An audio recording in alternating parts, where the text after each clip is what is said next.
Doctor, se manifestó y se llevó a consulta popular. Se manifestó que no se podía aplicar la justicia, estoy hablando hace aproximadamente unos 8 o 7 años atrás, por cuanto el Código Penal era obsoleto, vetusto, no tenía compatibilidad con la nueva Constitución de la República que entró en vigencia en octubre del 2008. Bueno, se creó un nuevo Código Orgánico Integral Penal. Y hoy la inseguridad campea en el país. Requerimos de más leyes, de más reformas, de más propuestas. ¿O qué ocurre en el Ecuador, por favor? Bien, yo creo, primero lo que diría yo es que las cuestiones generadoras del fenómeno criminal no pasan por el sistema penal, ¿no? Es decir, una sociedad no tiene altos índices de criminalidad por debilidad del sistema penal, por permisibilidad del sistema penal o por lo que fuere, ¿no? Las causas de la criminalidad son más profundas, ¿no? ¿Como cuáles, por ejemplo? Lógicamente, la desigualdad es un factor, un bien fundamental. Desigualdades. La desigualdad, muchos otros factores, la discriminación, las faltas de oportunidades, se puede comprobar comparativamente las sociedades que son más uniformes, es decir, que hay niveles de pobreza mayores, pero que se mantienen dentro de una mayor uniformidad de pobreza, generan menos criminalidad que aquellas que mantienen menos pobreza, pero con mayores desigualdades. Es decir, la desigualdad parece que tener un efecto mucho más poderoso que la pobreza, es decir, que ese hecho de ese conflicto, de esa sociedad conflictiva, es caldo de cultivo para que el individuo pueda romper aquella barrera, ¿no?, de un ciudadano honesto a un ciudadano que empieza a delinquir. ¿Qué sucede en el Ecuador y en Latinoamérica cuando usted habla un tema muy importante para mí, las desigualdades? Toman de modelo, de ejemplo, aquí a Estados Unidos, a Norteamérica, y allí también se practican las desigualdades. Claro, por eso también tiene índices, tiene problemas de criminalidad. De criminalidad, claro.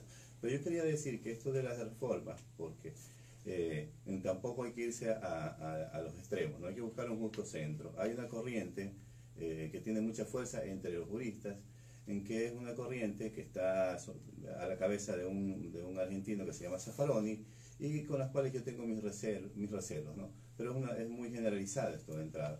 Y que según eso es más o menos, pues, y en general existe una idea muy extendida dentro del pensamiento jurídico, de que como que estas cosas corresponderían a una cuestión vana, no tendría sentido. Yo no creo eso. Yo creo que sí debe haber un precedente en las normas penales, incluso de represión, ¿no? No creo que sea una mala palabra hablar de represión. Le quitaron eso al Código Penal de se reprime no se reprime, no se sanciona. Es decir, este hecho alentado por este Zaffaroni, que está extendido por la región, de un sistema penal que estaría de mano del brazo fuerte del Estado contra el ciudadano, yo creo que hay que revisarlo. Yo creo que un Estado tiene que tener un sistema penal que no tiene necesariamente por qué ser permitivo. Lo que hay que cuidar sí son las garantías. Lo que hay que cuidar sí son las garantías. Las garantías en favor de los ciudadanos, eso sí, hay que cuidarlas, que no estén en riesgo en el momento en que se pretenda un sistema más punitivo, un sistema penal más duro. No es malo un sistema penal, no es mejor un sistema penal más permisivo y uno más duro. Sería ya un tema, entraría dentro de esta idea de un Estado que podría reprimir al ciudadano.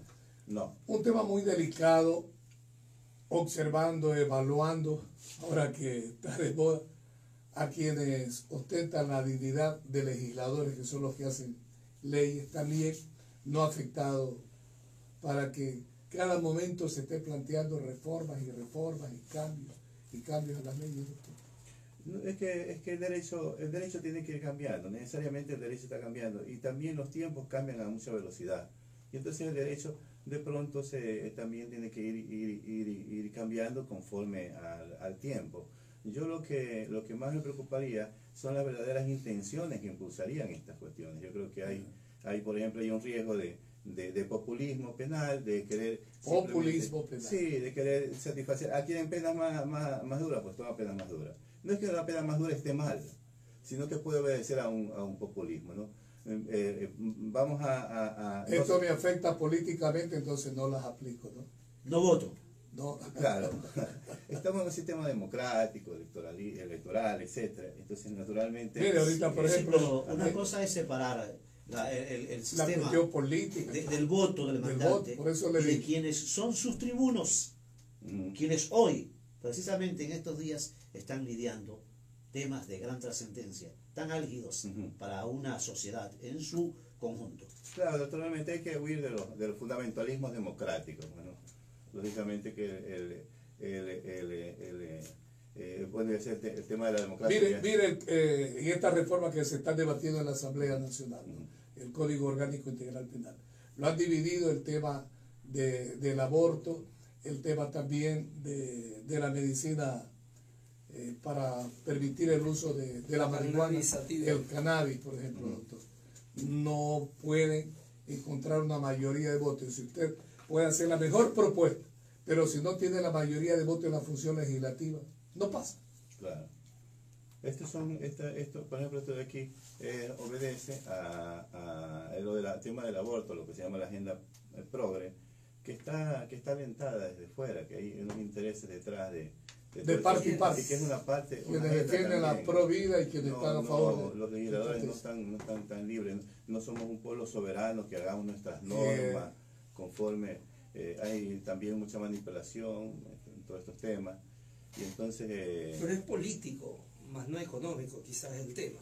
Sí. Es a tratar de no quedar mal con la sociedad de parte y parte. Claro, se tiene que quedar bien con la sociedad aquí, se tiene que quedar bien con unos intereses exteriores al país, ajenos, ¿De quién? Nacionales. Bueno, por ejemplo, en esto de la agenda progresista, que se llama la agenda progre, todas estas cuestiones, estas ideas de género que está relacionada con el aborto, con la marihuana y todo esto de aquí, son toda una cuestión amplia que cubre muchas áreas, pero en relación al aborto, por ejemplo, hay una política hablamos de una economía política, digamos, de regulación de la población mundial, pero esto no es algo extraño que yo digo, esto obedece a los propios documentos de la ONU, a las instituciones que pretenden regular la población mundial. Hay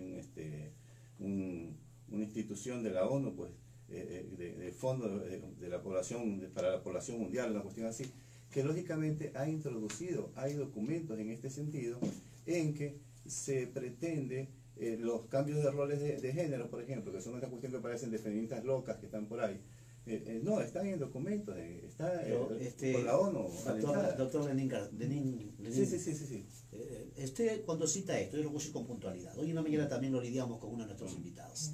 El exhorto de la ONU de febrero del año 2015 habla de la no seguir permitiendo esa discriminación a la mujer en el orden del aborto por violación. Puntualmente.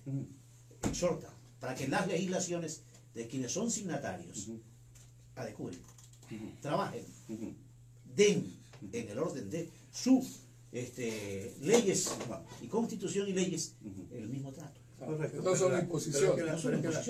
Pero es que la agenda va más allá. La agenda busca lo que se busca es la legalización del aborto, pero de manera progresiva. Muchos estados ya las tienen. Lo que se está buscando... ¿Y su criterio cuál es? Mi criterio es que obedece a una agenda, que no es una agenda propiamente ecuatoriana, que es una agenda internacional, que le es impuesta al Ecuador, que Ecuador se ve empujado hacia aquello, y que, por ejemplo, en el tema del aborto, el aborto como un derecho no es un problema de los derechos, es un eufemismo, son unas palabras que se dicen aborto, el derecho al aborto aquí, pero en realidad es una cuestión de regulación de la población mundial. Doctor, otro tema. Medio minutito. Esto viene mucho más anterior. Cuando se habla, hay esta institución que ahora no recuerdo, el Fondo para la Población, no sé qué, de la ONU, entonces se habló con los términos. ¿Por qué? porque la planificación familiar había fracasado. Aquí hubo un tiempo, yo que tengo 50 y pico, donde la idea de la planificación familiar era muy fuerte, es que hay que educar, hay que educar a la gente. Pero ahora viene una nueva política para regular, que es el aborto es importante en esto de aquí. Dígame una cosa, usted ha revisado, por ejemplo, este proyecto que se está debatiendo en la Asamblea Nacional. El tema, se presentó una propuesta por parte del exalcalde de Guayaquil, en lo que usted hablaba de endurecer las penas, que con el Código Orgánico Integral Penal y la Constitución sean las garantías al delincuente y no a la persona honesta. ¿Se deben endurecer las penas? Bien. ¿Cómo combatir a la delincuencia? ¿Cómo darle seguridad al ciudadano que transita por las calles del Ecuador? Le consulto, por favor, su punto de vista. Bien, la sociedad ecuatoriana es una sociedad conflictiva. Y mientras sea una sociedad conflictiva va a tener problemas de criminalidad. Ahora bien, estas cosas pueden ser efectivas, por ejemplo la cuestión de la ciudad, sí, pueden ser paliativos, pero no solucionarán el problema. Pueden funcionar, yo sí creo que estas cosas pueden ayudar. Endurecer las penas pueden endurecerse, hay que examinar en cada caso, pero endurecer las penas tampoco va a solucionar. Yo creo que hay esta fantasía, yo creo que hay esta ilusión de pensar que un sistema penal fuerte, rígido, que penas severas, que disminuir las garantías para los delincuentes va a solucionarnos el problema de la criminalidad. Y no es así. Yo no combato estas ideas de endurecer necesariamente, hay que examinar. Yo creo que hay demasiadas garantías, sí, pero hay que examinar cada caso. Yo no creo en un Estado hipergarantista como el que se pretendió en el Ecuador y que provocó muchas reformas en el COIP, como bien lo anotaba usted. Yo no creo en un hipergarantismo. Yo creo que el Estado tiene que medir las garantías que puede ofrecer a los ciudadanos, pero estas garantías deben de existir y tienen que ser cuidadas. Pero esto de aquí no va a ser la solución, va a ser únicamente paliativo. Por eso le preguntaba entonces, quienes le toca debatir, quienes le toca tratar este tema, es a la función legislativa, ¿verdad? Un tema social y de salud pública. Y de salud deben participar personas entendidas cuando van por lo menos a tratar, a razonar su voto, buscar a alguien, un profesional del derecho que lo asesore al legislador para cuando razone su voto, sea a favor o en contra, tenga argumentos. Naturalmente, porque eso se tiene que hacer. Eso se tiene que hacer. El legislador es el que tiene que legislar. Por ejemplo, en el caso de la droga, por ejemplo, en el caso de la tabla de droga, ¿quién legisló ahí? El concepto. Reguló estaba legislando en materia penal y en materia sustantiva penal para las penas que se iban a imponer. ¿Por qué? Porque la tabla de droga, cuando decía tanta cantidad de droga, correspondía a tal pena en el COIP. Entonces el juez, ¿quién en definitiva está determinando qué pena le vamos a imponer? El CONCEP, es decir, un órgano administrativo y no el legislador. Entonces, bien, ¿qué pasó? Que se supone que el CONCEP era un órgano técnico, que era quienes sabían, entonces prácticamente delegó la asamblea para que estos legislaran. Esto es lo que no tiene que hacer nunca un legislador. Un legislador tiene que legislar. La tarea de legislar, del legislador, es indelegable. No puede remitir a órganos técnicos. Pero ¿qué hace el legislador que es profano en una materia, que es lego en una materia, que no la conoce y que requiere de cuestiones técnicas? Lógicamente asesorarse. Lógicamente que tienen que ir aquellos que tienen experticia en esa materia y tienen, lógicamente, que dar el asesoramiento a estos legisladores. Tienen que absolver sus inquietudes. El legislador tiene que estar bien inteligenciado de aquello para poder luego elaborar la ley. El legislador es el que deberá legislar, pero en temas, por ejemplo, el tema del aborto, supongamos. Muchos legisladores, por ejemplo, querrán suponer si existe una, qué sé yo, cuando el niño, por ejemplo, puede tener ciertas características, cuando el feto no tiene características, para regular, por ejemplo, cuándo se podría hacer un aborto, cuándo se podría hacer un aborto. Porque lógicamente no es un ginecólogo que conozca el tema, es decir, a las 4 semanas, a las 5 semanas, pero ¿qué hay ahí? No lo sabe. Entonces tiene que informarse. Esos son temas que tiene siempre que informarse para poderlo legislar. Muy bien, muchas gracias al doctor Lenín Garcés esta tarde aquí en Radio Morena. Muy amable. Gracias a ustedes y felicidades. Usted pase bien, un buen fin de semana, igual que a todos los oyentes de Radio Morena. Y antes de ingresar con nuestra